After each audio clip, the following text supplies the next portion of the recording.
करोड़पति बनना तो चाहते हैं, पर क्या ऐसा कोई उपाय है जिससे कि पैसे की अपनी ओर आकर्षित कर सके? हाँ, देखिए करोड़पति बनना चाहते हैं तो आपको मैं बहुत ही अच्छा आपको टिप्स और रेमेडी समझ के आप करिएगा। और आप पैसे तो आप कमाते हैं, सभी के पास आते हैं, चाहे लेडीज हो जेंट्स, किसी को कोई भी ये उपाय कर सकता है। एकदम सरल तरीके से ये उपाय करना है। आपको लेनी है नोट। आपके पास जब भी नोट आते हैं, पेमेंट आती है, खर्चा आते हैं, तो वो उसको आपको क्या करनी है, आपने रुपया लिया, ठीक है, रुपया लेके उसको आपने अच्छे से प्यार से निहारेंगे पहले तो, कि आपके पास ये एनर्जी आपकी कनेक्ट होनी चाहिए, सबसे पहली बात है। और उसको आपको 3 बार या 1 बार, आपको टाइम है तो 3 बार भी कर सकते हो, और या 1 बार भी। तो ये नोट को लेकर, अपने रुपया को लेकर आपको पहले सांस भरना है, फिर छोड़ना है। मतलब आपको बहुत गहरी सांस लेनी है, और फिर नोट को, मतलब इसकी एनर्जी, रुपए की एनर्जी आपके अंदर आनी चाहिए।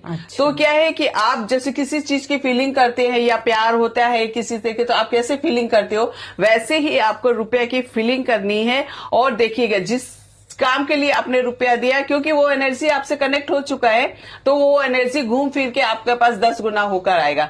तो ऐसे देखिए कि इतने अच्छे रेमेडी कैसे कर सकते हैं, तो वो आपके पास वापस कई गुना होकर आता है। तो आप करोड़पति तो वैसे ही बनने वाले हो फिर। और अगर आपका पर्स, अगर आप चाहते हो कि खाली ना रहे, तो यही प्रोसेस करके आप पर्स में रुपया रखिए, और उससे देखिएगा पर्स आपका कभी खाली नहीं होने वाला है। तब तो आपके बल्ले बल्ले हैं, ये जरूर करिएगा उपाय।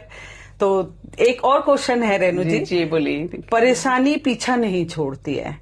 बहुत से लोग होते हैं कि बहुत कुछ कर लिया लेकिन रास्ते बंद हो जाते हैं। हर तरीके से उन्होंने कर लिया, ये पंडित जी और बहुत सा उपाय भी कर चुके होते हैं, टोटके कर चुके होते हैं, लेकिन उनका उपाय से भी कुछ नहीं होता है। तो इसका कोई उपाय का? हाँ, देखिए ये बहुत ही जबरदस्त, आपने बहुत घोर संकट में है, आपकी परेशानी पीछा नहीं छोड़ रही है, और आप ऐसे परेशान हो रखे हो कि क्या सुसाइड कर लूं या कहीं भाग जाऊं, या मन ऐसे डिप्रेशन में आ जाता है। हाँ, एक बार ऐसा होता है कि लोग जी सुसाइड करना चाहते हैं। बहुत सारी परेशानियां होती है, या कर्जे हो जाते हैं, बिजनेस नहीं ठप पड़ जाता है, बहुत तरीके के आपके पास इस तरह के परेशानी आ जाती है। तो आपको सबसे पहले पीपल के पेड़ में आपको मीठा जल चढ़ाना शुरू कर देना है। हर शनिवार आप पीपल के पेड़ पर भी मीठा जल, जैसे कि मीठा जल का माने होता है कि आपने रात में सिराने एक लोटा पानी रखा, उसमें 2 चम्मच चीनी और 2 चम्मच दूध के डालकर आप हमें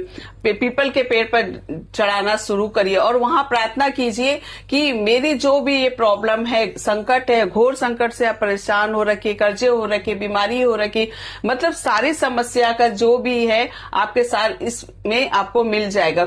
आपने 10 से 12 दिन में ही आपके पास इसके रिजल्ट मिलने शुरू हो जाएंगे। और इसको पूरी तरीके से आपको, देखिए लाल किताब के उपाय में ज्यादा बताती हूँ कि लाल किताब के उपाय होते हैं 43 दिन तक का लगातार करना। तो वो क्या है, अगर आप बीच में छोड़ देते हो तो वो क्या है, पूरे ग्रह आपके बैलेंस नहीं हो पाते हैं। तो क्या वो ग्रहों को बैलेंस करने के लिए आपको ये हम लोग 43 दिन का प्रोसेस पूरा बताते हैं। अगर बीच में कोई प्रॉब्लम हो जाए तो जैसे कि वापस करना पड़ेगा। जैसे कि प्रॉब्लम में माने हो गया कि आप कहीं बाहर जा रहे हो, 2-4 दिन के लिए बाहर जाना पड़ गया है, या लेडीज पीरियड से हो गई है, तो उस स्थिति में आपको लेनी है एक व्हाइट रुमाल लेनी है, उसमें थोड़ा सा चावल रखिए और दूध डाल के, दूध के छींटे मार के, और अपने बोल के कि मैं 3 दिन के लिए जा रहा हूँ, 4 दिन के लिए जा रहा हूँ, या कितने दिन के लिए भी आप जा रहे हो, उसे बांध कर आप रख कर घर पर चले जाइए। और फिर आकर आपने जैसे 15 दिन ये उपाय किया, ठीक है, उसके बाद आप हफ्ता भर के लिए बाहर चले गए हैं, तो वो 15 दिन आपका काउंट हो जाएगा इसमें। फिर 16 दिन शुरू हो जाएगा। हाँ, 16 दिन से शुरू हो जाएगा। और फिर आप वो 3 गांठ जो होती है उसे खोलकर उसे जल प्रवाह कर दीजिए। यहाँ पे कहीं पे भी आप पेड़ के नीचे रख के आ सकते हैं, और उसके बाद ये उपाय कंटिन्यू